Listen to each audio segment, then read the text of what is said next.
రాష్ట్ర ప్రభుత్వం మారగానే డిఎస్సి వస్తుందని ఊహించారు అసలు? ఊహించాం సార్, పక్కాగా ఇస్తారని మాకు నమ్మకం ఉంది. మా జిల్లా ఆయన కదా, మాకు ఎక్కువ నమ్మకం ఆయన మీద వచ్చింది. అప్పుడు విద్యాశాఖ మంత్రి నారా లోకేష్ గారి పనితీరు ఎలా ఉంది? చాలా బాగుంది, చాలా అంటే మంచిగా అరేంజ్ చేశారు. ఎన్నో డిఎస్సీలు వచ్చాయి కానీ ఈ విధంగా అన్ని సౌకర్యాలు మంచిగా పెట్టి ఇలా చేయడం అనేది అసాధ్యం, ఇంతమందిని విత్ పేరెంట్స్ అనేది. కానీ సార్ చాలా బాగా కండక్ట్ చేసి ఫుడ్ కానీ అకామిడేషన్ కానీ వెహికల్ ట్రాన్స్పోర్ట్ కానీ మంచిగా అరేంజ్ చేశారు. చాలా హ్యాపీగా ఉంది. సెలక్షన్ కోసం మీరు ఎవరికైనా లంచం ఇచ్చారా? అయ్యో సార్, లేదు సార్.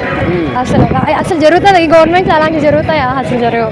నాకైతే ఆ నమ్మకం ఉంది. అవేమి అంటే కొంచెం అంటున్నారు ఏంటంటే వాళ్ళు అటోళ్ళు ఇట్ అంటారు, ఇటోళ్ళు అట్ అంటారు.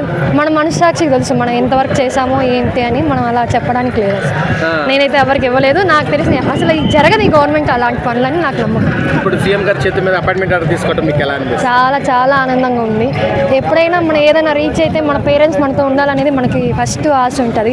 అది పేరెంట్స్ కూడా వాళ్ళు ఇచ్చారు కాబట్టి నాకు ఇంకా మంచిగా అనిపిస్తుంది. మా దగ్గరుండి పేరెంట్స్ చూస్తారు మన సక్సెస్ని.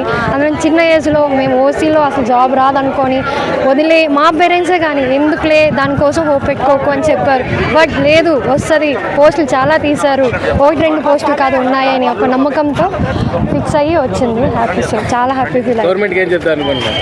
థ్యాంక్స్, హార్ట్ఫుల్గా థ్యాంక్స్ చెప్పాలనుకుంటున్నాను.